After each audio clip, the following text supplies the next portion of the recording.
number one to help Kia out. She's on a road of recovery. Her throat just hasn't figured it out yet. I am Rachel Lyons. I am the Archive and Cultural Heritage Director for the foundation. So if any of y'all are interested in the nerdy aspects of archives, we are over in the French Quarter in the old Saulnies Hardware Building on the corner of Toulouse and Dauphine. Now, to segue to this evening's events, I am here to introduce Megan Holt. Megan is a remarkable woman, and we are so glad to have her here to moderate tonight. When I think of this beautiful city and the beautiful people that create impact, Megan is a person who creates that impact with intentionality. As executive director of One Book, One New Orleans, Megan Holt is dedicated to fostering a love of reading and promoting community dialogue through literature. With a deep passion for education and cultural engagement, she has been instrumental in developing programs that celebrate diverse stories and voices within our community. Megan's expertise in literary scholarship, combined with her commitment to inclusive dialogue, makes her an ideal guide in our exploration of Carnegie Hall's history and its lasting impact on New Orleans and, of course, beyond New Orleans. Her contributions have not gone unrecognized in the state. In 2015, she was named Gambit Weekly's 40 Under 40, which somebody nominated me for once, but they didn't like it. And featured as one of New Orleans Magazine's People to Watch. In 2021, she delivered a TED Talk titled Becoming a Part of the Story.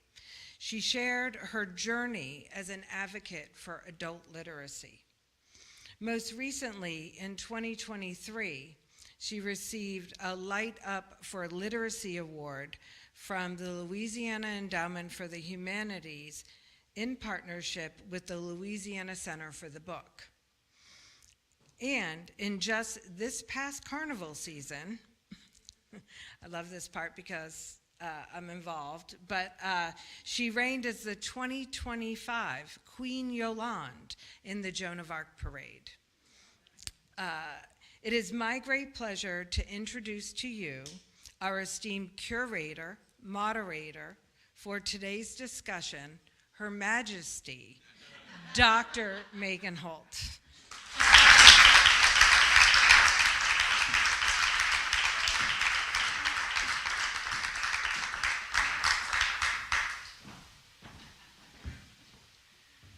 Thank you. I was not expecting that introduction. Thank you all so much for being here, and hi to everyone watching online. I'm so honored to be here tonight.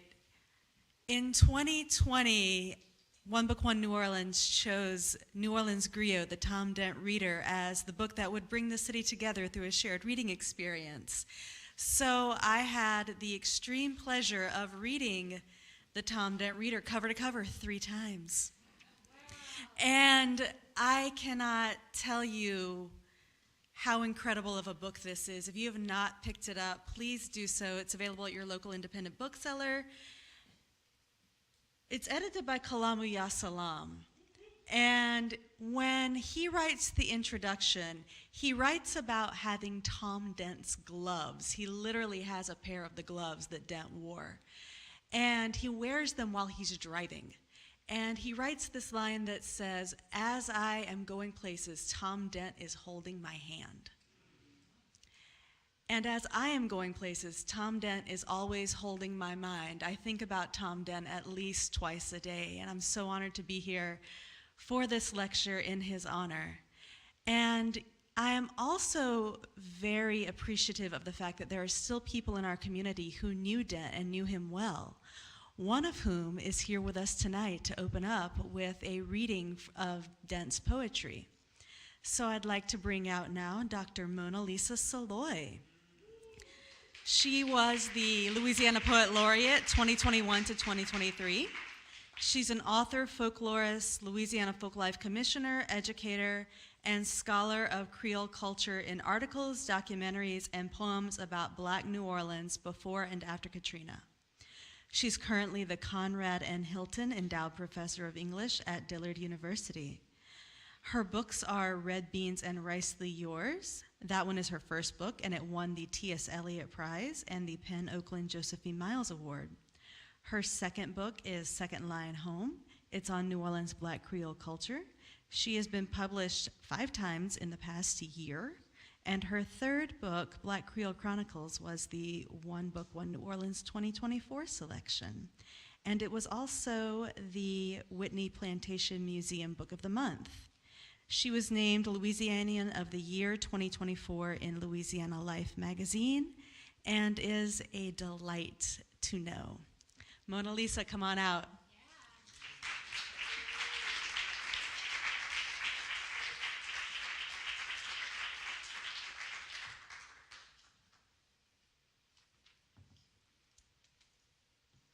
Good evening. Thank you, Megan, for that sweet and generous introduction. It is my pleasure and honor to be here.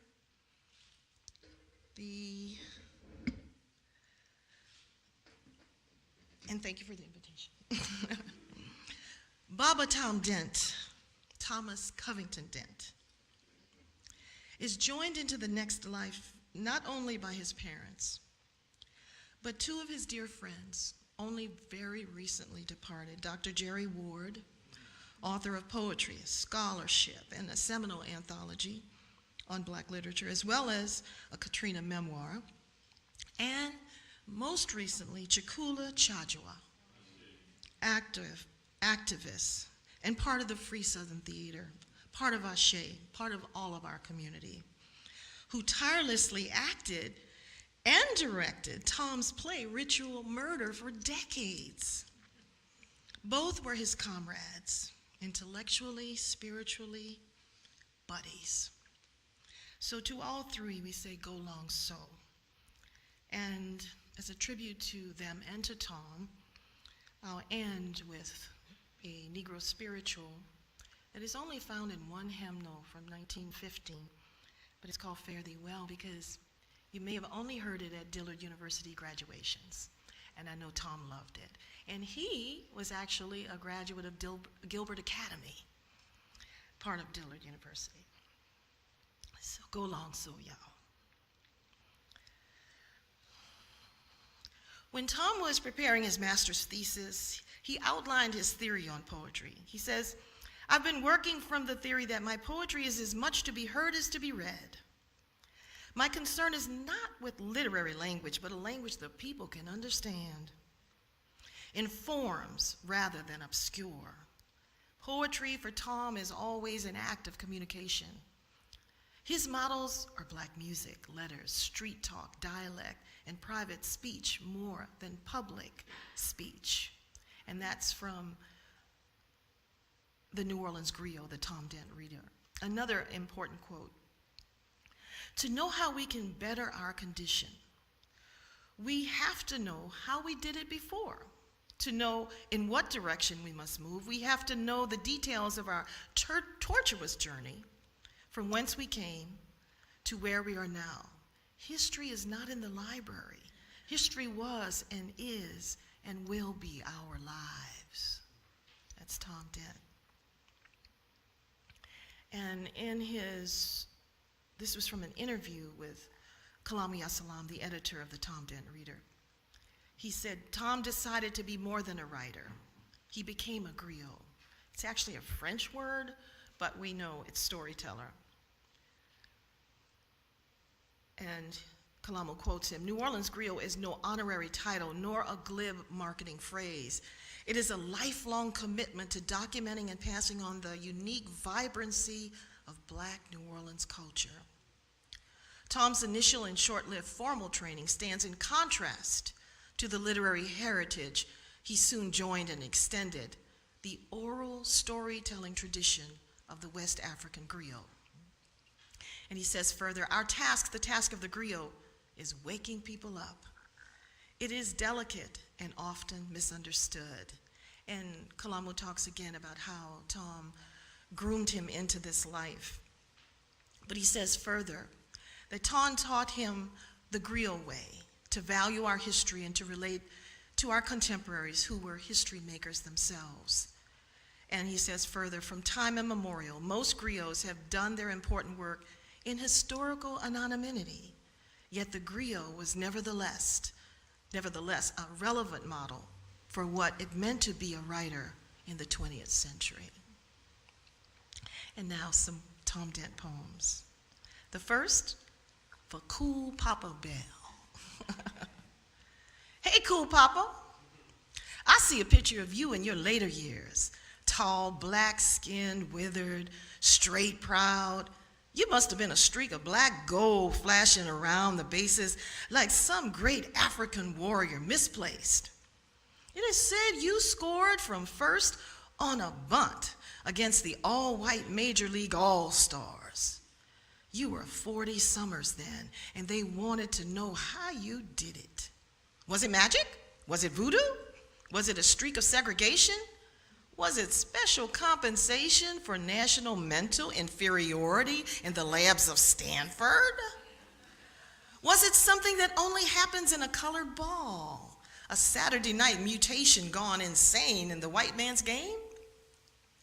You must have been the genius black musician of Daho Sippy carving his own instrument. So now at 70, they parade you out from your job as janitor at St. Louis City Hall and place you in the retroactive Hall of Fame. And forgive us if we don't cry, Cool Papa. Forgive us if we don't get excited for you. We share the night of that memory, those memories, all the bitter years and buried triumphs, because you did it, man, and no one can take that away. Bitter years, bitter triumphs. Tom Dent.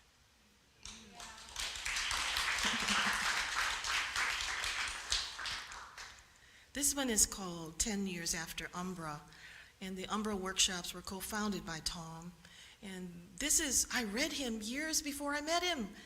The Umbra workshop readers they published the young Alice Walker and Sonia Sanchez before they were famous.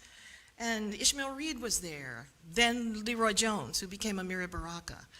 It was formation of the Black Arts Movement. This is called 10 Years After Umbra by Tom Dent.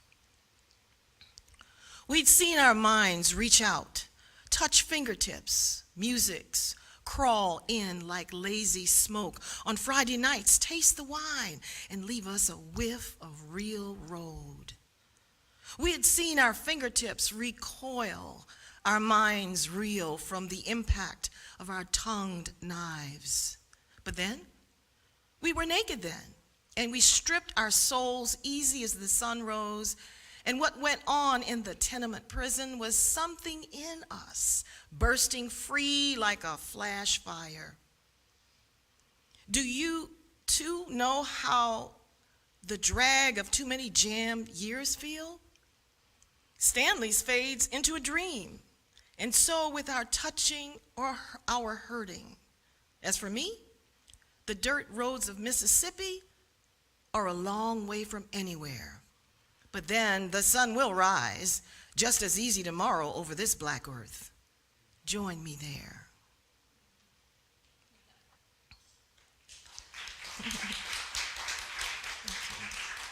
And I'm going to end with something Tom loved to do.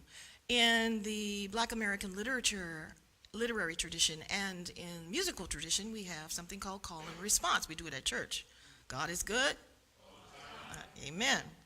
So Tom wants you to say after every stanza, I'm going to point to you, that show is right, Tom. Ready? That show is right, Tom. Here we go. And it's called an audience participation poem, or as I would like to call it, That sure is right, Tom.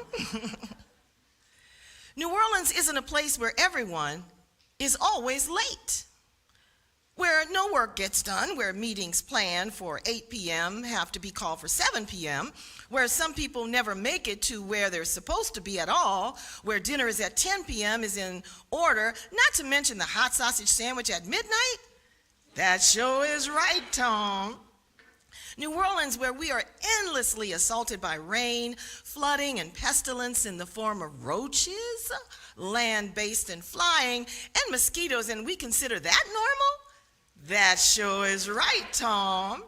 New Orleans, where people move from elsewhere and complain every day about how much they hate this backwards place, but never leave. Why don't they move to Houston or Atlanta, where life is more sane and the economy is booming? Get out. That sure is right, Tom.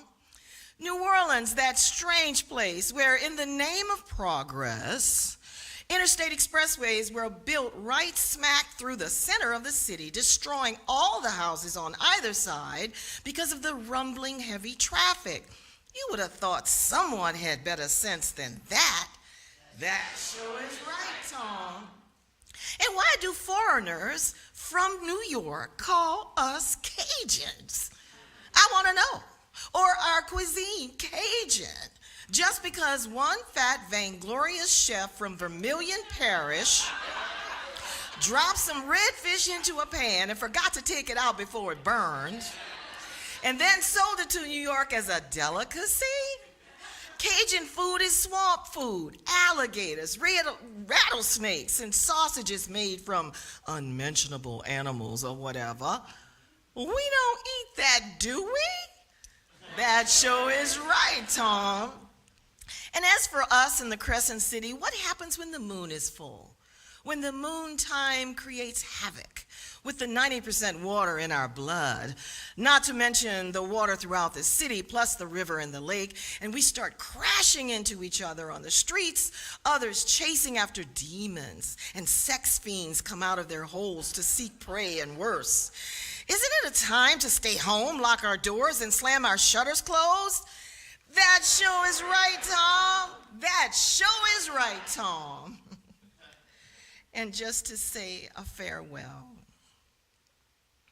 Fare ye well, fare ye well, fare ye well, fare ye well. If I never, ever see you anymore, fare ye well, fare ye well, fare ye well, fare ye well.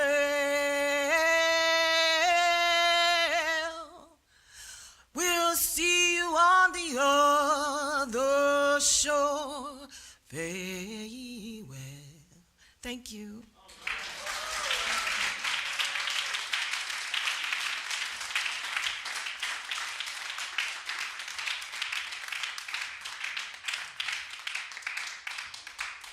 Wow. Thank you so much, Mona Lisa. And as she mentioned, Tom Dent wasn't just a poet. He was a playwright, he was an essayist, he was a fiction writer. He was writing about the freedom trails and civil rights.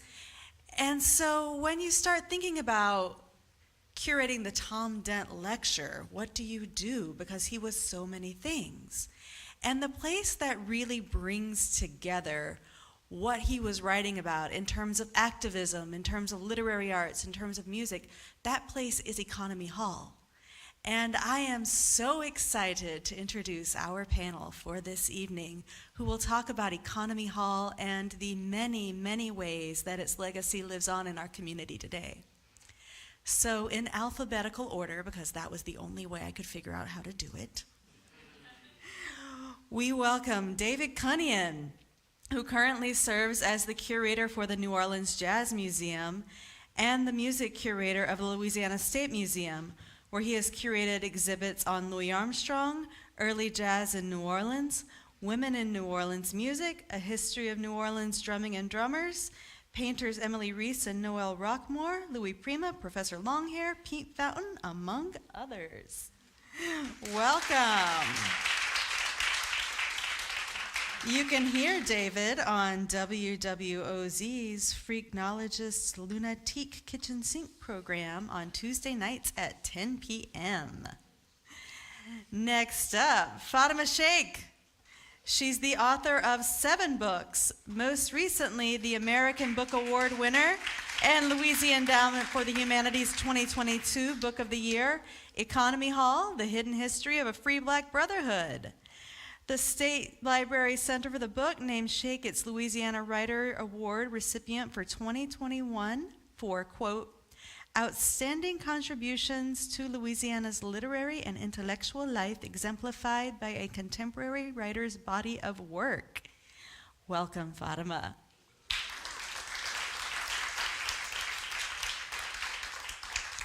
Next up, we have Doratha Dodie Smith Simmons, who was born in Benton, Mississippi on May 30th, 1943.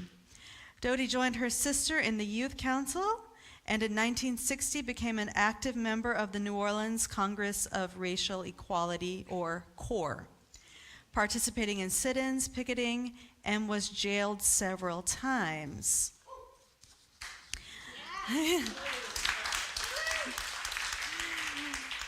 In addition to her civil rights work, she also was a founding member of the New Orleans Jazz and Heritage Festival and served as office manager, associate producer, traditional jazz coordinator, and financial director, among others. We'll get into all of this soon. And last but not least, Dr. Michael White is among the most visible and important New Orleans musicians today. He's one of the few native New Orleanians to continue the authentic traditional jazz style. He's noted for his classic New Orleans jazz clarinet sound, for leading several popular bands, and for his many efforts to preserve and extend the early jazz tradition. I'm not reading their full bios because that would take the whole time we have, and we want to get into the discussion, so welcome to our panelists.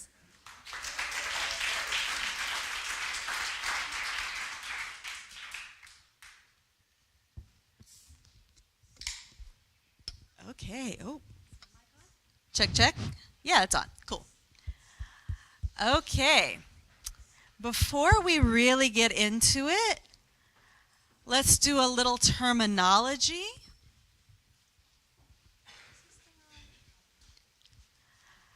So Fatima's book,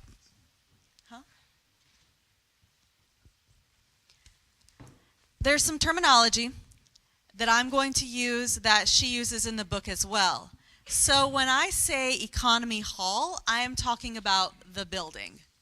When I say economy, I am talking about the society that founded the building. And when I say economistes, I'm talking about the members of the society. So that's what she uses in this incredible history of Economy Hall, and that's what we'll be using today. So let's get into it, y'all. So for everyone, we're going to start out with a quick icebreaker, which is, tell us about the first time you heard about Economy Hall and what you first learned. I will let you guys answer in whatever order you want. I'll break the ice. The first time I heard about Economy Hall was sort of in my neighborhood, somebody in my family. You know, I asked my dad. He had maybe heard of it, but he hadn't been there. I asked Mr. Dookie to find out whether he had played there, and that was about all I knew. All I knew that it was a jazz hall. I went to Hogan Jazz Archives first to see what was going on, what Economy Hall was, but I didn't really know much about it at all. The first time I heard about Economy Hall is when I started working at Preservation Hall, and that was in 1965. I knew of it as a dance hall where a lot of the musicians that played at Preservation Hall worked, and about the dances they did. And later on, as you hear, when I started working for the Jazz and Heritage Festival, which I'm one of the last of the founders of the festival, I got to name the hall Economy Hall. And it's been that way since 1983.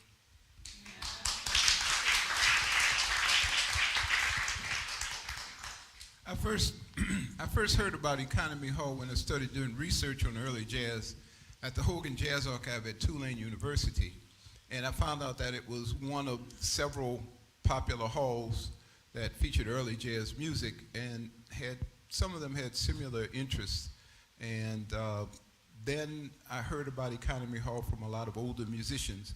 I was fortunate enough to, when I started playing, know and play with more than 36 musicians born before 1910. Some of them went back to the 1890s. And they, some of them used to play in Economy Hall, and they talked about it. So that's where I first heard it. Jody, thank you for naming Economy Hall because at Jazz Fest, because I think that is how I first heard of it, is going to the Economy Hall tent. Or it was when I first moved to New Orleans, when I started working at WWOZ, I think someone happened to mention it because OZ was in Armstrong Park, and someone said, it's, you could almost throw a baseball to where Economy Hall was, and I went, what was Economy Hall? So those are the kind of how I figured out about it. Thank you all so much. And like you, I also first heard about it when I was at the Jazz Fest under the Economy Hall tent. And I'll be honest, I didn't know much about it until Fatima's book came along and righted a whole lot of wrongs that we didn't know about. So I was wondering if you could just tell us about what brought you into writing about Economy Hall and the process of bringing this book into life. Well, as I said, I didn't know much about Economy Hall, but we had the journals of the Société d'économie in the house, right? My father's friend was one of the last members of the Economy Society, so he was charged with emptying the Economy Hall of all of the things that the society had, the furniture, and they were going to sell the hall. So he had all of these books that were journals, minutes of meetings that had been going on in the Economy Society that he was throwing away. My dad was interested, and they were written in French. Nobody was interested, and my dad was interested because he was studying French. So Mr. Wilderson, who was his friend, put them on the dump truck. My dad got them off the dump truck, brought them home. They sat in our closet for 50 years or so. I had been a writer by then. I had grown up by then because he must have brought them in around the 50s, couldn't have been the late 40s, had to be the early 50s because I remember it. By that time I had written a few books, and I was looking for something new, so I went into the closet and found these journals. I saw that the journals began in 1836 and the last minutes were in 1948. Right, so, well, I can't say the last minutes, the last piece of a document. It wasn't minutes, but the last document was 1948. And I also saw that the people that were when I flipped through, I couldn't understand all of the French, but what I could understand was I saw the names of people in my neighborhood, Desdunes and Rousans and, Bonaris, and I saw people's names in there, so I started reading, and that's really what got me started. It was sort of like in my house, something's in your house, you got to do something with it, And then it was in my neighborhood, and I sort of knew my neighborhood. I knew a little French. I knew it was sort of a dying language in my neighborhood, and so I guess I had to do it, So that's what I did, yeah. It's so wild to think that those journals were literally rescued off the back of a truck, and really makes you think about what in our history we've lost just to random dump trucks. Random dump trucks. Well, nobody was reading French really at that time. Nobody was really reading French. It wasn't popular, and I didn't, I heard it, but I didn't really learn it till high school. People used to speak it, but it was not literate French really. So, yeah, I guess people were saying, well, this has no value. This has no value. Let's throw it away. So, Ms. Doty, I was wondering if you could elaborate a little bit on what you touched on a minute ago, which was the fact that when you got the chance to name a tent at the Jazz Fest, you named it Economy Hall. Why did you choose Economy Hall and want to preserve its legacy in that way? Well, in 1983, when I was the coordinator for traditional jazz at the festival, and we performed on stages. 1983 was the year that I got the tent. And when I got the tent, it was during the same time that the festival lost its sponsorship. Schlitz Beer was the sponsor for many, many years, and when they pulled out, we had no sponsor. So I really wanted to call the hall Cheapskate Hall, which was what some of the musicians called the hall.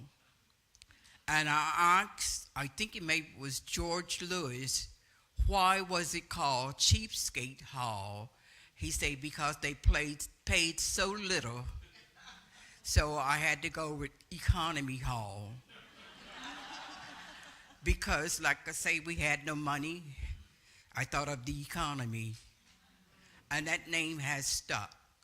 When Alan Jaffe, who ran Preservation Hall, died, Quint wanted to rename the tent the Alan Jaffe tent. And I told him no, because Alan would have wanted that. So it has remained Economy Hall. We have had sponsors, but it was sponsored, Economy Hall sponsored by this person or that company. But we are still Economy Hall to this date. And also, in 1983, this gentleman sitting next to me, Dr. Michael White, had been playing in the tent with a trio. And every year he would ask me for money to have a regular band. Well, it was in 1983 that he was one of the first musicians to play in Economy Hall with a 7-piece band.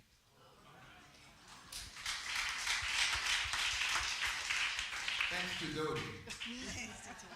And thank you for segueing us into the next question I had, which was for Dr. White.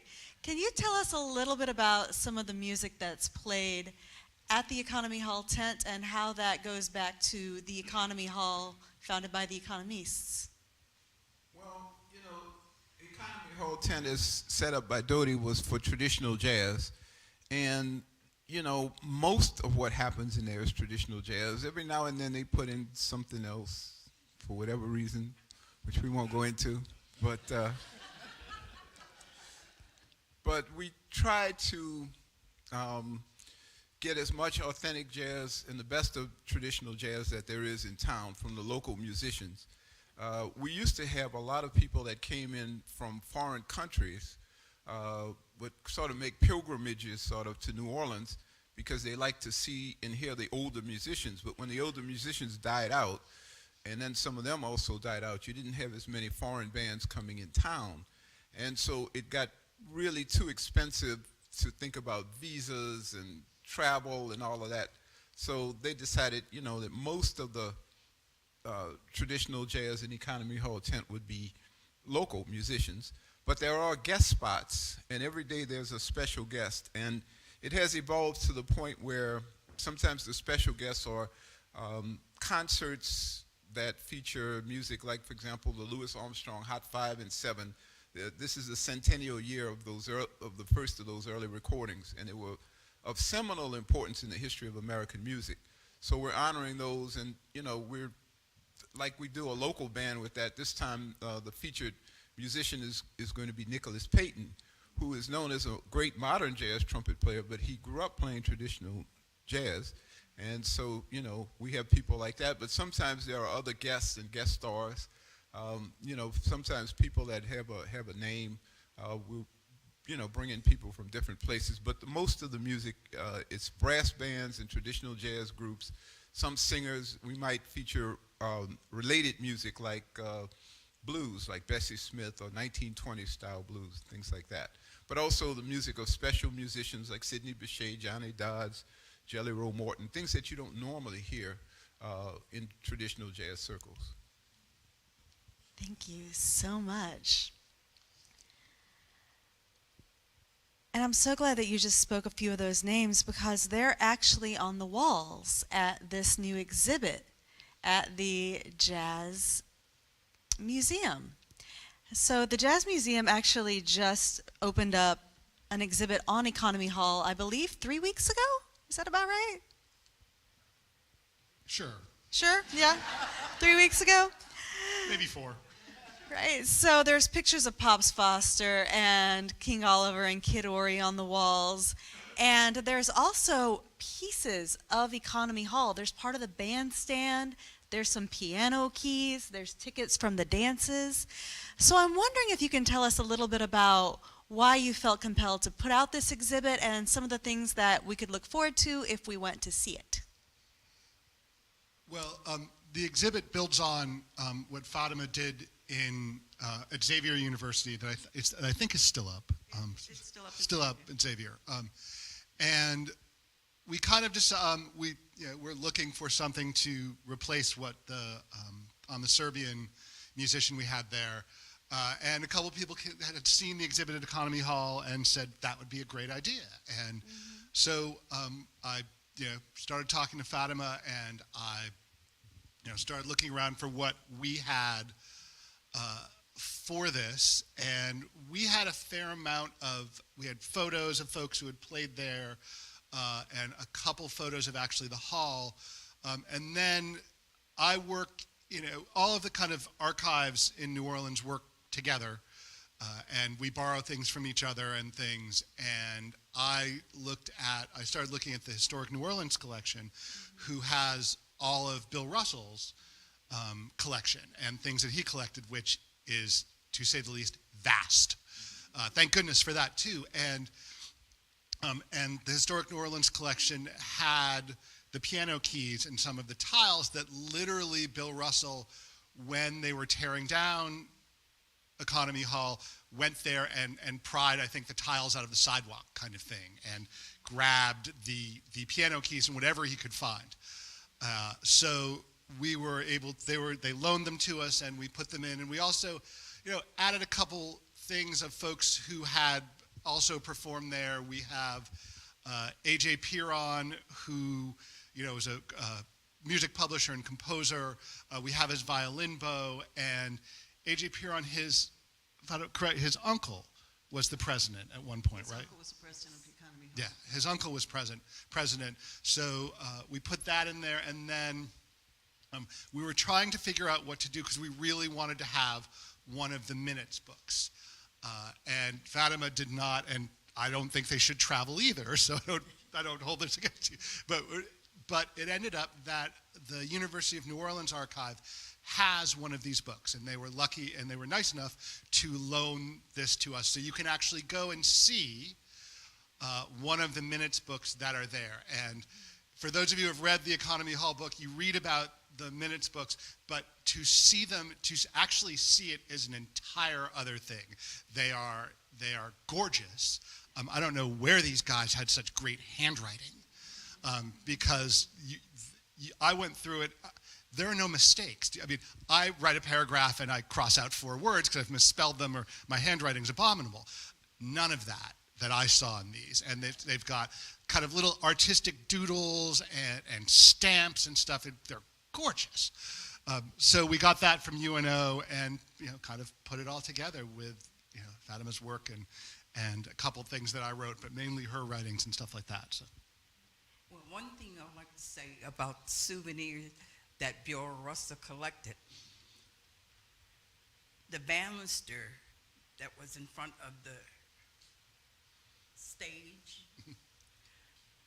that is in the back of Preservation Hall. When he gave it to Alan Jaffe, it was used one time on the record cover of Johnny Weeks' band, standing outside on the balcony of Preservation Hall.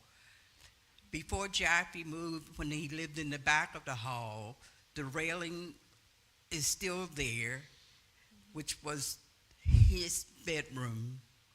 So Economy Hall pieces still exist. Which is what I would say, if any of y'all know of any of these pieces that might be out in the wild, let me know. I would like to know where those are. So. Which is so cool. That's one of the points you make in the book is the history's out in the wild. We just got to go Yeah, find it that? somewhere. Yeah. Oh, I said that Fatima, one of the points she makes in the book is the history is out there. It's out in the wild, and we are finding it in plain sight every single day. Yes. Yeah. Absolutely. And I wanted to talk, if I may, to follow up with some of this that they're talking about. You know, Economy Hall was built in 1857, and it stood for more than 100 years. So the banisters and all the pieces that they're talking about were from a 100-year building by the time the place came down. So the economy, right, the people who the society started in 1836. So it was about 20 years later that they built their own hall. They had a building, they had a double house across the street, but then they decided to build a grand hall that would have a theater and a bandstand and meeting rooms. So it was used, if I may say so, it was used for many other purposes before we got to jazz. It was used as a meeting hall for a society that was like a benevolent society. It was used for voter registration in the 1860s. It was used for meetings of other groups during the Reconstruction period. There were many other groups that came there because they were trying to organize and make societies like this mutual aid society. So it had a long history before we even got to the hall, before we got to jazz. And I tend to think that some of the activities Economy Hall, one of the reasons Economy Hall is so famous is because all sorts of people met there. German labor unions met there, the cigar workers, the Cuban cigar workers met there. Everybody who had an organization came to this big hall and rented out the hall for their meetings. So it had a large reputation. I think jazz, that's why people would come there to listen to music, right? Because people knew the place. Yeah, and anyone could rent out the hall. At a certain point, it was like $5 to rent out the hall, and $2.50 a police officer. Right, exactly. I don't know why they would have to have police officers. But yeah, in fact, music went on there before jazz. Right. They had dancing was always popular in New Orleans, and dances, and so they gave dances where they featured music like waltzes, polkas, mazurkas, marches, and things that were pre-jazz marches, before jazz. And of course, when jazz came along, it perfectly suited the hall and sort of the freedom-minded, liberal-minded people, because the characteristics of jazz are also freedom-based and democracy-based, which paralleled the desires of a lot of the membership. Absolutely. And one of the things that really struck me, and I'm so glad you mentioned it costs $5 to rent the hall and $2.50 for a policeman, because one thing that you do in the book that struck me over and over again is you would write the economy took up $20, and that was a week's wages for a fireman. I'm making up this, right? But she does this throughout the book. She'll name an amount, and then she'll say that was this many days' wages for this kind of laborer in this time period. And I'm wondering why you chose to point that out continuously throughout the book. It had to do with math, y'all. I'm not good at math. but no, it really had to do because I looked at metrics for comparable things, like, you know, what a dollar would be worth in a different time. And I found so many different metrics, like there were wage metrics, there were cost of living metrics, there were grocery metrics, so they were all different. So I would look at, I went actually back to Labor Department records to see, for example, what a carpenter made in this particular year, and then I would match that to something. So I could say a carpenter would make this much in a year, right? There was something they did that somebody, it was like a year's wages or 3 years' wages for somebody. Like their first ball, because Michael was talking about the dances. The first dance they had, it was not at the Economy Hall, but it was, I believe, at the Washington Ballroom at that time. It was 1841, and they made $369 profit in 1841.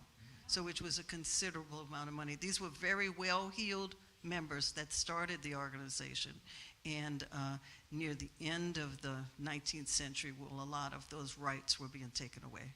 Their rights to make a living, to earn a living, to have savings were being taken away. So they actually had more money in that society at the beginning of the 19th century than they had at the end of the 19th century, or the 20th century for that matter. And what also struck me about the society was just the spirit of brotherhood among its members. There's this anecdote in there on page 195, if you have your book. And the secretary, Bogil, needs glasses. And so the members take up a collection and they buy the guy a pair of glasses and they present them as a gift at the meeting of the Economy Hall. And he puts them on, and he's the secretary, so he kind of needs them to take the minutes. And he's so moved, he breaks out into this spontaneous poem. Can you talk a little bit about that spirit of brotherhood among the members? One of the things, as Michael said, it had that democratic idea about it, because what they believed was that any one of their members could come there and make a case for something, and they would have a debate, right? So they didn't have to agree on everything in the beginning, but they would have civil debates. So Bogio, who was the secretary, needed the glasses. He was also a school teacher. He had his own school in 1840 down in the Marigny. So he fancied himself a poet too. So when he got the glasses, he gave this quatrain, this about how he could see better. It would advance his education, right? So it was a beautiful little poem. But they definitely did consider themselves brothers. They called themselves brothers, right? There was a fight between two guys once. One hit the other on the street, and they brought it to the Economy Hall, and the fellow said, I am still smarting from your insults and from your malacca cane. So he had hit him with his cane. And the other one got up and apologized, and they hugged each other. It was all written. Bogil wrote everything. Their hearts were like one. So, yeah. Thank you so much. So, thinking about the book, there are so many little fun facts in the book. And one of the fun facts is how the brass band got its name. On page 338, for those of you who are following along in your readers. And you talk about how we say brass band because there was no English term or no French term for what was happening on the stage. Can you talk a little bit about that for the audience? Well, I'll talk a little bit, and then I'll defer to our jazz experts over here. They were just taking the minutes. The minutes were in French till 1926. So from 1836 to 1926, they were writing in French. But it was, I think, in the 1870s that they wanted to hire a brass band, because everybody was going around with brass bands when they'd have a party or something. They'd march through the street with a brass band. But there was no English, there was no French equivalent to it. So you see all of this French writing, and then you see brass band. But Michael, you could talk about how the brass bands came into the jazz world. Well, there was brass bands were popular. There was a brass band craze all over the world in the 19th century that increased with time and with improvements in manufacturing brass instruments. And brass bands were in cities and towns across America. Everybody had brass bands. And in New Orleans, because of the celebratory history of the people and the different types of functions, parades for everything, as we do today, parade for everything. So you had a wide need for marching bands, and of course they come from Europe military tradition to play in parades. But in terms of New Orleans, there were bands, even marching bands that, like for example, the Battle of New Orleans.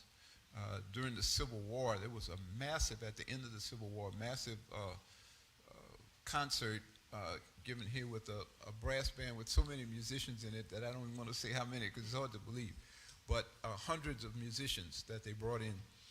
And that was always a popular thing. But when jazz came along, again, this was music you could parade in the streets. It was a music that inspired freedom. It spelled out freedom. It acted out freedom in the music. You could hear it, you could feel it, you could dance along with it, you could create your own dances that kind of paralleled and inspired the music as well. So that was important, and a lot of the brass bands also had a dance band component. Some of the brass instruments, some of the brass players played string instruments and would make smaller bands that, would play inside of these dance halls like Economy Hall. And increasingly, jazz became a very popular music there for the membership, but also for people that rented the hall to give dances. And so you had some of the most important musicians in early jazz played in Economy Hall. The guy that's credited by a lot of older musicians as being one of the first to develop or start what became known as jazz, Charles Buddy Bolden, the legendary uptown cornet player. Even though much of his work was uptown, he also played in Economy Hall. And of course, then later generation musicians who helped to develop the music. Some of them never recorded and were only legends, like Chris Kelly and Buddy Petit. I played with some of the musicians, like bassist Chester Zordis, who was born in 1900, was a great friend of mine and a great, great bass player. He used to tell me about playing in Economy Hall, played with Buddy Petit, and they would talk about the dances and the different, the different bands that played there. But also people like King Oliver, Louis Armstrong, Kid Ory, they played there as well. And in fact, Louis Armstrong is said to have been hired to play on the riverboats when they came and heard him at Economy Hall playing with Kid Ory's band. Kid Ory was a very smart businessman. He's known in the history of jazz as the foremost progenitor of the tailgate trombone style and as the composer of songs like Savoy Blues and Muskrat Ramble. But Kid Ory was also a pretty smart businessman, and to say that he kind of came from the country, he was pretty smart. He would rent out Economy Hall on Monday nights, which was the slowest night of the week, and he would give dances there, but he always had a hot jazz band with great musicians, and that would attract crowds. But to keep down the competition, Kid Ory would rent out not only Economy Hall, but the next hall, Cooperators Hall, and he would close Cooperators Hall so that everybody would come to Economy Hall. And if it got really crowded, he would open up Cooperators Hall and have a second band there. So Kid Ory was smart, made a lot of money. That's how you do it. So I'm so glad that you mentioned a few of the people that you had played with, Dr. White, because I've been listening to your live album obsessively to prepare for this panel. If you guys haven't gotten it, please go get the album. It's 5 songs, 3 are composed by you, 2 are composed by other people. And what you hear when you hear that album is just a dialogue between the past and the present. And I'm wondering if you can talk about how that music is influencing your compositions. Which album is it? It's the live album. Oh. It's got the... I'm on about 100 albums now. Yeah. I have about 15 in my own name, so I never know. And I never listen to them, so I don't know. Because when I do, I always hear stuff and go, oh, I could have done that better. But, it's an interesting thing, being one of the younger musicians playing traditional jazz. I was very fortunate to, when Dodie helped me out, playing at Jazz Fest, I had a chance for the first time to play some of the music I was hearing on record, but nobody was playing. We played in the trio. We played stuff like Jelly Roll Morton trio songs. Nobody local was doing that. No one was doing that stuff. And we got to do that, and that helped me quite a lot. But what I came to realize, I talked to a lot of the older musicians about the history of jazz, about the events they played, and they taught me how much jazz is a part of life and your spirit. The one thing that they all said was develop your own sound and your own expression. And at the time I didn't know what it meant, but eventually I came to figure out jazz came along at a time, 1890s, which was a very difficult time racially in America and especially down in the South. Jim Crow laws coming along, racial violence against African Americans, the idea of, even today, 2025, we're still talking about issues like Black Lives Matter. You can imagine in the 1890s, people were fighting for voting rights, freedom, identity, to keep from being invisible. And one of the things that having your own individual sound in music gave you was visibility and a certain type of freedom. And that's why it was so important for those musicians. If you listen at early jazz musicians, no two of them sound alike. They all have individual personalities. Some of them were well trained, took private music lessons and were good music readers. Some of them were completely self-taught and never read music. But the one thing they all had in common was they were individual personalities with individual expression. And that's a concept that really kind of got lost more and more with each generation of jazz. It's not to talk about, good or bad, not at all. But that whole idea of, a trumpet player sounds like, if you listen today, a lot of trumpet players sound like trumpet players. But when you heard Kid Sheik Cola play, he sounded like Kid Sheik Cola. When you heard Kid Thomas Valentine play, he sounded like Kid Thomas Valentine. Nobody else sounded like that. When you heard Percy Humphrey play, he sounded like Percy Humphrey. So I realized that for the musicians in early jazz, having your own sound was a way of gaining freedom, in a sense, and of establishing visibility in an invisible society. So it was a very, very important thing. Yeah. So, yeah. I forgot what I was going to say. You, Michael. Don't you think the reason... Oh, I'm sorry.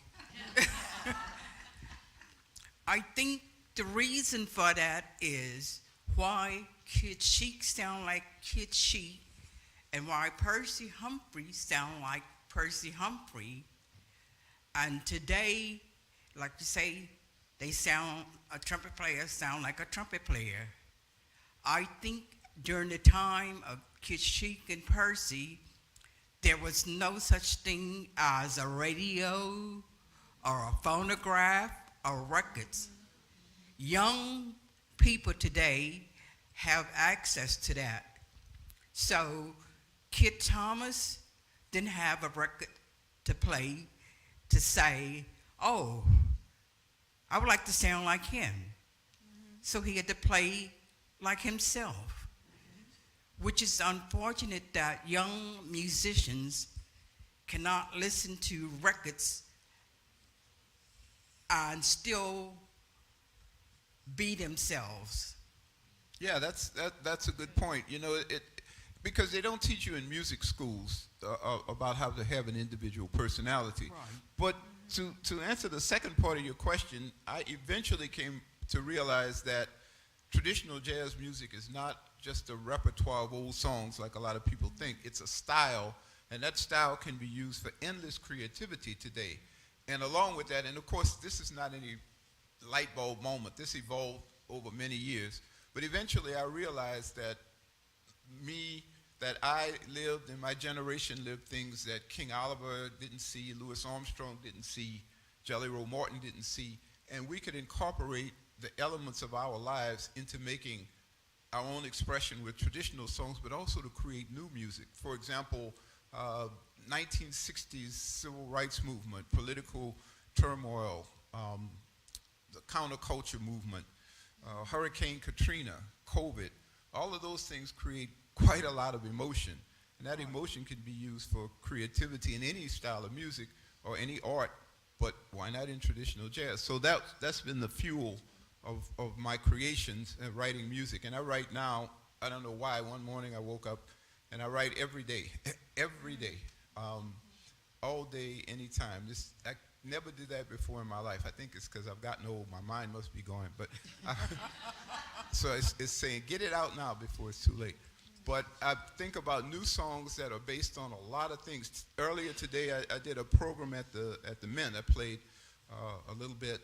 And as we were sitting in the back room, somebody said something, and just the thing they said brought up a musical idea. And I said, oh, I got to write that down. So I started writing that down. I didn't finish it yet, but I have that idea. So speaking of your style, I see you brought a little friend with you. You want to give us a... A little sample? No, this is just a prop. Just a prop? Okay. So let me just say this. They talked about a lot of the different types of songs in the jazz era that they played in Economy Hall. Of course, they played all the standard types of jazz songs. Marches in the jazz style, rags from ragtime, original jazz songs, pop songs, old folk songs. And Johnny Dodds talked about them playing blues. King Oliver played blues. And they said they played the blues real soft, but real low down, when people would like to get close and slow drag dance to them, and you could hear their feet shuffling. And so, you know, I was... their belt buckle. Yeah. So she says, shining their belt buckles. Okay. I know, Michael, it's a little early for playing that kind of music. That would be a good name for a song, actually. Shine my belt buckle. Well, is that where Slow Drag got his name from, because he was a great dancer? Yeah, I think so. Slow Drag Papajo, who was a great bass player, his nickname was Slow Drag because he supposedly was a great dancer. But let us try for just a second to kind of, as best as we can, recreate that kind of feeling. So I'm going to need, I don't have a band, so I'm going to need a little help from you all to recreate the rhythm, which could be the rhythm of the dancer's feet or the rhythm of the band. I need you all to clap slow, and I'll make up a blues song over that. So the tempo is like 1, 2, 3, 4. Okay. I used to do this with my classes.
Thank you so much, Dr. White.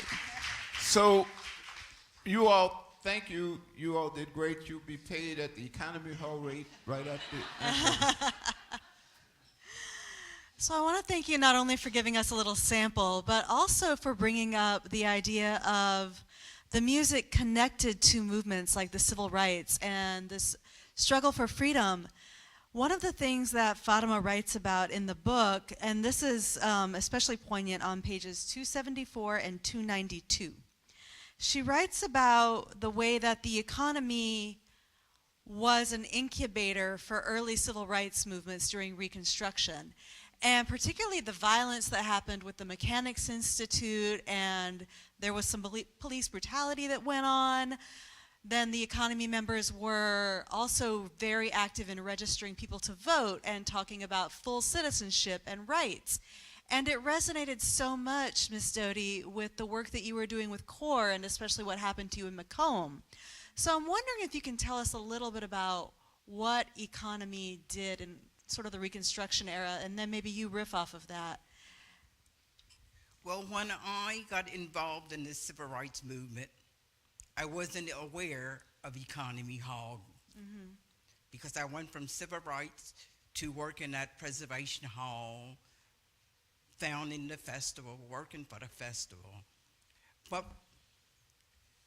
due to all of the hard work that Fadiman has put into producing this book, I never knew about the Mechanic Institute. Now we have a marker. There were so many things that went on before my time, but I associate with what happened at Economy Hall with music, because music was a big part of the civil rights movement of the 50s and 60s. We used songs like Ray Charles's Get Your Right, Jack. We say, no, hit the road, Jack. We sang, get your right, Jack, and don't you be a Tom no more, no more, no more. Get your rights, Jack, and don't be a Tom no more. And different songs, religious song.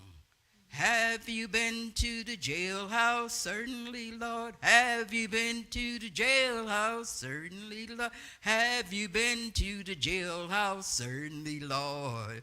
Certainly, certainly, certainly, Lord. Did they give you 30 days? Did they give you 30 days? Oh, did they give you 30 days? Certainly, Lord. Certainly, certainly, certainly, Lord. Did you do your time? Oh, did you do your time? Oh, did you do your time? Certainly, Lord. Certainly, certainly, certainly, Lord. Oh, will you go back again? Certainly, Lord. And on and on. And in jail, you had nothing to do all day but sit around. So we took rhythm and blues, gospel and spirituals, any kind of song, and made up freedom songs. And I think that music saved my life many times. In Macomb, Mississippi, November 29th, 1961, I was 18 and a half years old. I thought I would never live to see 19. And here I am today. In a couple of months, I'll be 82. And I had hoped that what I did during the civil rights movement would improve what my son and my nieces and nephew would be going through. But I look around today and I say to the young people, it's your time to do it. I'm not going to jail anymore. But I feel today like I got to get out and organize. All that is happening today, here we are at 2025. And you think this was 1950 again. Recently, during the Super Bowl game, I joined a group of young people protesting Donald Trump's appearance here in New Orleans. Our theme was, say it loud and say it clear. Donald Trump is not welcome here. And it was pouring rain. But I did it because I thought, I can't sit back and let what's happening today continue to happen. If the young people's not going to do it, us old folks going to have to do it. And I'm ready. But what we got tricked into, the police, without telling the organizer that the route has been changed, we were supposed to go to the Dome. They came down Rampart, South Rampart Street, up to O'Keefe, and back toward the river. We never got near the dome. But something's got to give. My son is going to be in more trouble than we ever were. But getting back to Economy Hall, because I'm getting all worked up now and ready to organize a protest. Music that was played at Economy Hall for demonstration is the same thing that happened in the 60s. Different music, different time. But music, when I say we were in Macomb, that saved me. When we got into, I did a test ride with Jerome Smith, Alice Thompson, George Raymond, and Tom Valentine and myself to the bus terminal, Greyhound bus terminal in Macomb, Mississippi. When we do these test rides, we had an observer who's Jerome Smith. He got off the bus before us, went in to get our return tickets. The four of us sat at the lunch counter, and George Raymond said to the waitress, "May I have a cup of coffee, please?" She ignored him. Again, George said, "May I have a cup of coffee, please?" Young white Macomb citizen went over to the coffee maker, in big thick cups back then, poured a cup of hot coffee into the cup, walked behind George Raymond, poured the hot coffee over his head and hit him in the base of the neck with that. Then they start chasing us. Alice and I sat there. They were chasing Tom Valentine and George Raymond. At that point, they didn't know that Jerome was part of the group. But when he motioned for Alice and I to come sit in the waiting room, all hell broke loose. They started beating Jerome with brass knuckles. Jerome is 85 now. Is he 86? He's going to be 86. Still suffer from that beating all those years ago. And I sat there. I always took a notepad, writing what was happening and singing in my head, "We are not afraid," and writing what was going on. When we finally got out of there and was taken to the black section of the community and treated by Dr. Anderson, Jerome turned to me and said, "Get Bobby Kennedy on the phone." And I say, "Man, you had one too many hits." So he called out this number. Up until 3 years ago, I always thought that was Bobby Kennedy's direct line, but it was Bert Marshall's number. When that number came in and it was from Macomb, it was patched in directly to Attorney General Bobby Kennedy. And I'd say to him, "May I speak?" I thought it was a receptionist. I said, "May I speak to Attorney General Bobby Kennedy?" He said, "This is he." I say, "My name is Dorotha Smith, and I'm calling for Jerome Smith." He said, "I'm aware of the situation. There are FBI agents out front waiting to take you back to New Orleans." Being all of 18 and a half, I said, "Oh, no, they won't. We're going back to New Orleans the way we came, by bus." There were 10, not one, not two, 10 FBI agents in that terminal that didn't do a thing. I'm sorry to get off on this, but, people need to know stuff that happened. Like we need to know all the stuff that she wrote about from the journals that her dad, bless his heart. But Like I say, I may be ready for another march, but it's something we have to do.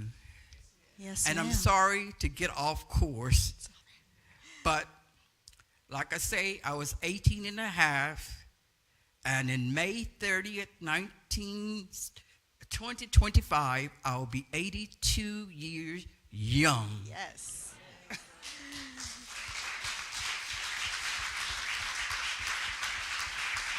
So I'm going to ask one more question and then open it up to you all. They would prefer that you use a mic for your questions. So if you have them, could you start lining up like over there, and they'll bring a mic to the line. And while you all form a line, I will ask my last question. And it is for David. One of the things, thinking about music and freedom, the thing that fascinates me the most about the exhibit at the Jazz Museum is a piece by Basile Barres, who you mentioned on page 307. And you say that in the book, she says, a composer who'd been formerly enslaved. The exhibit says he is the first enslaved person in 1860 to ever hold copyright on a musical composition. And I'm like, how does one apply for copyright if one is enslaved? I have so many questions. How do you get that? So can you tell us how he got copyright in 1860 at 16 years old while enslaved? Basile Barres, the person who was his owner, ran a music store on Royal Street. And so Basile learned to fix pianos, he learned to play piano, and after we were emailing back and forth about this, so I kind of looked it up and did some research, and what I found, there was a great researcher named Lester Sullivan, who probably some of you may have known, who worked at the archive at Xavier, who did some research on this and wrote about it, and what he found out was, what he surmised was that Basile Barres applied for copyright in 1860 as a 16-year-old enslaved person, and somehow the New Orleans person who did copyrights just simply missed it, that he was an enslaved person, and gave him the copyright. So he got the copyright, and it was 1860. So we were asking before, did he get royalties? How did this all work? And I can't think that there were a whole lot of royalties, and whether an enslaved person could get royalties in 1860, I'm not sure, but he probably not. We would think the person who owned him probably got them, but within 5 years, Basile Barres was not an enslaved person anymore. So he could get royalties, and he also copyrighted several other compositions that you can find the sheet music for, and there are several CDs out of his music. It is good mid to late 1800s classical piano pieces. So that's how I think he pulled it off. He lived until 1902, and also became quite a famous pianist, and toured Europe and taught here and ran music stores here. So. And on that note, I'm going to open it up to audience questions. Before we hear the audience questions, I wanted everybody to just hear a quick example of one of the what some of the music played in Economy Hall actually sounded like. So we have an example of a march that when they would give a grand ball, the members would walk in on this march. It's a very popular song called Gettysburg March. The first part of the song is in 6/8 time. You can feel the marching tempo, and then after that they jazz it up in 4/4 time. So we're going to listen to a little bit of that Gettysburg March.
Shiloh March or the Antietam March kind of thing. Am I right in assuming that? I would think so. You know, some sources that I've seen said that composer is unknown, but just the idea of Gettysburg, I think it was an underground kind of march, because when people march, there was pride in marching and power. So I think that was not a coincidence. And several of the economy members were in the Union Army too, right? Yes. So they were very proud of being in the Union Army.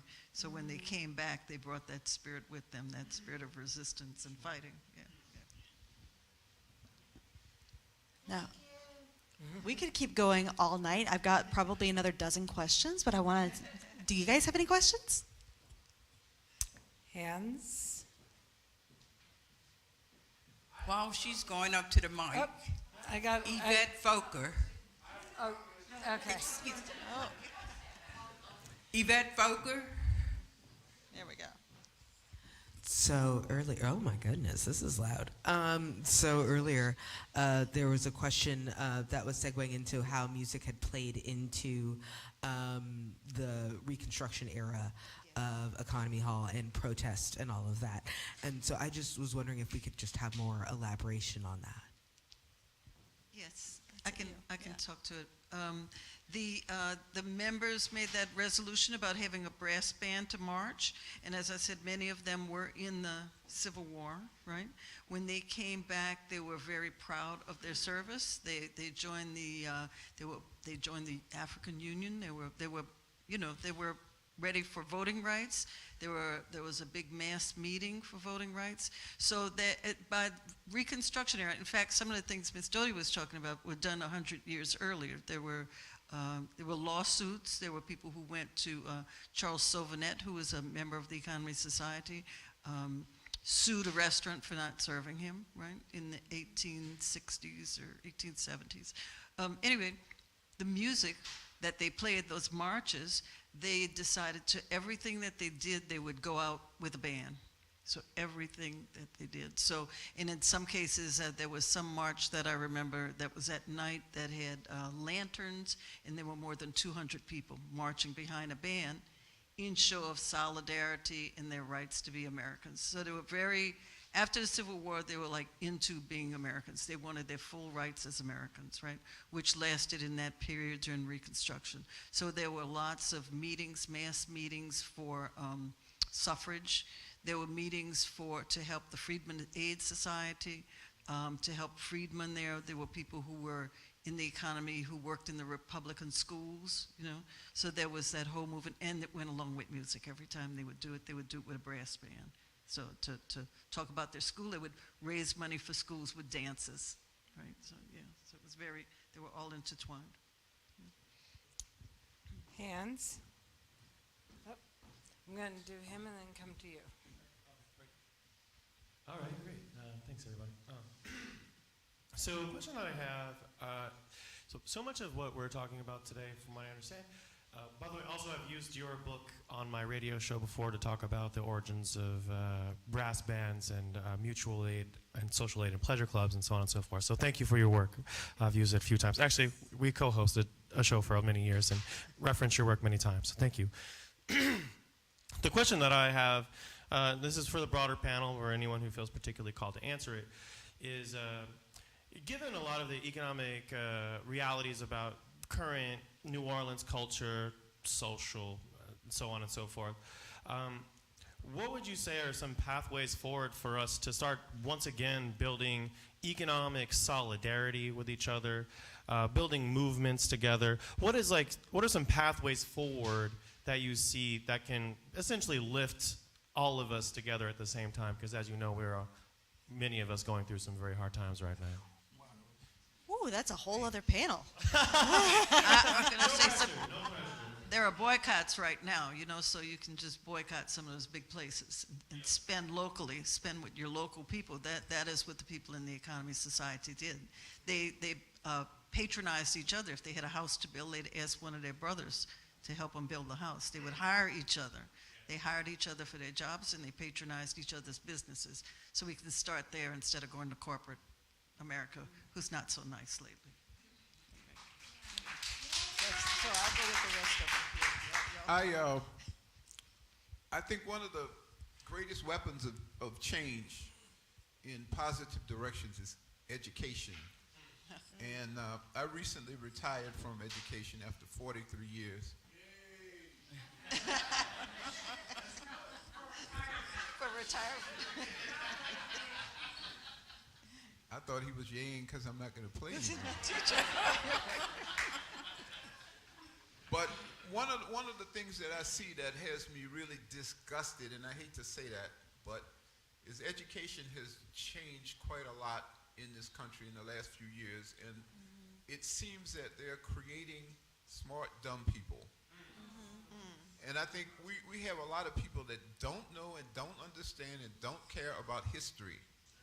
So we get into situations where people make judgments and vote without knowing what the hell they're doing. All you have to do, there was a great program on PBS last night about fascism in Germany and how Hitler came to power and what happened before, during, and after. If you don't want to go there, look at America, look at the Civil War. Who was getting shot to pieces fighting for God knows what because they thought they were changing? It wasn't the massive slave owners or their children. It was the dumb poor people who thought they... No. Education is very important, but what I'm finding is people are smart in terms of computers and things like that, but in terms of understanding history, thinking critically, I think education is taking a downside and doing a disservice. So I think that many of us need to move toward what you're saying is find ways of educating people so that they can learn how to think critically and think for themselves and not be suckers for foolishness. Because there's too much of that out there. And, you know, I'm disgusted with education now. I still believe in it. I still fight for it on individual levels. I help people when I can. Money is not even involved in it. But the problem is I find too many people lack the education to even think about coming together in ways to make positive change. So I think that's an important step. Yes. I was just going to say, the other thing, and this is something that from reading the book and reading about Economy Hall and the economies, is that you have to look out for your community, you have to look out for your brothers and your sisters and your fathers and your sons and mothers and daughters, and I say that as a physical relation, but also as a metaphor. That is how the folks in Economy Hall made it through very difficult times. Yes. That it seems like we are starting to go through, and to read the book not only as an example of like, okay, how did they do it? How are we going to do it? What can we learn from them? And the other, I just want to say the other thing that you also can get from reading the book and looking at Economy Hall, and you know, Fatima, thank you for writing this in this way. It's an entire, at least to me, alternate history of New Orleans. Yes. The New Orleans history that I, in the 3 decades I've lived here, have been getting was not this. And it's starting to come, and this, what actually happened is starting to be talked about, it's starting to be memorialized between kind of the civil rights markers, between the statues coming down, between this book. You're getting actually a history of what did happen versus what was, and I use this term very deliberately, whitewashed.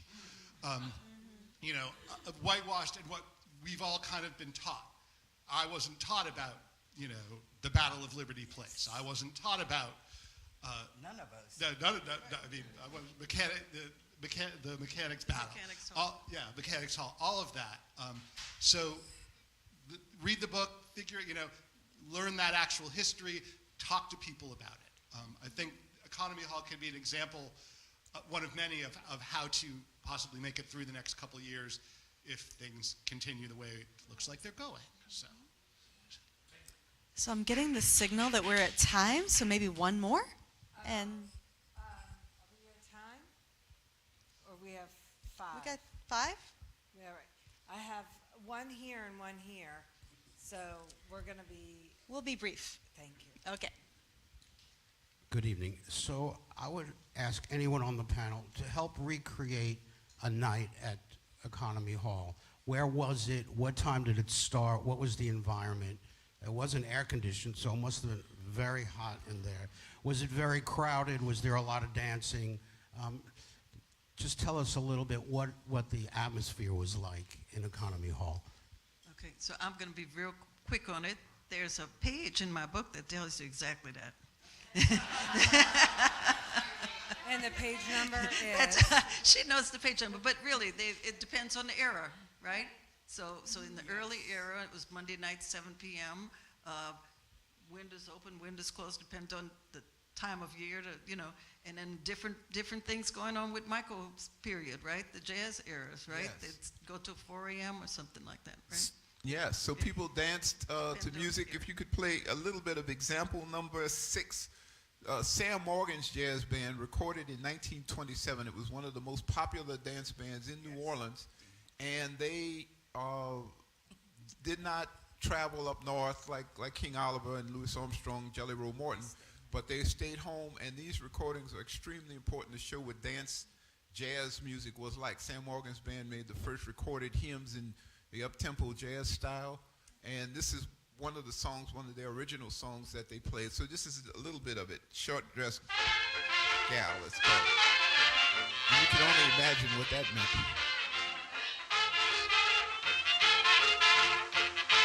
So people dance to music like this in a crowded hall in the 1920s.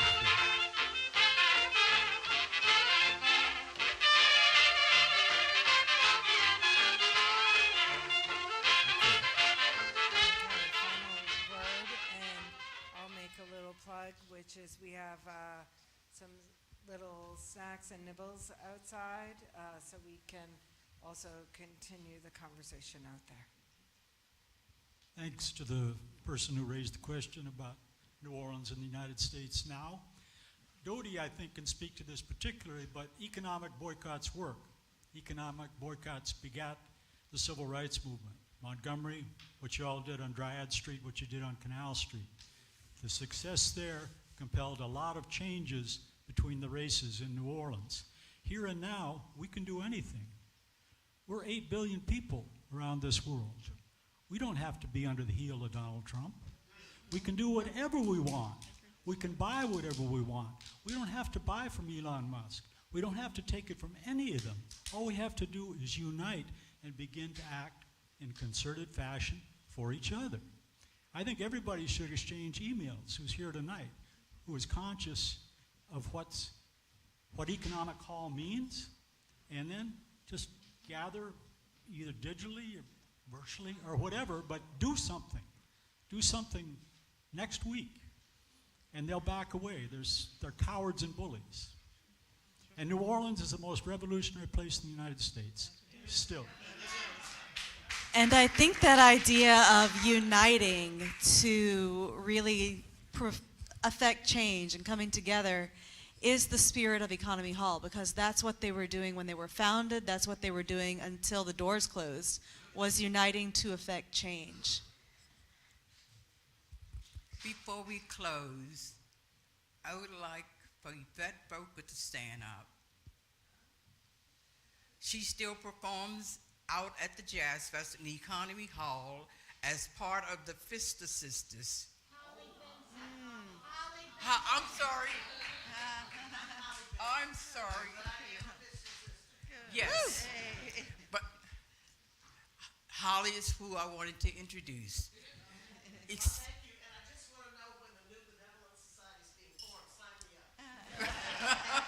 Every demonstration is great. Yes. Yes. That would be great. And yes, and you can also catch Dr. Michael White at the Jazz Festival in Economy Hall, not Cheapskate Hall. Sign us all up. Thank you all so much for being here. Let's continue the conversation outside. Thank you to the panelists.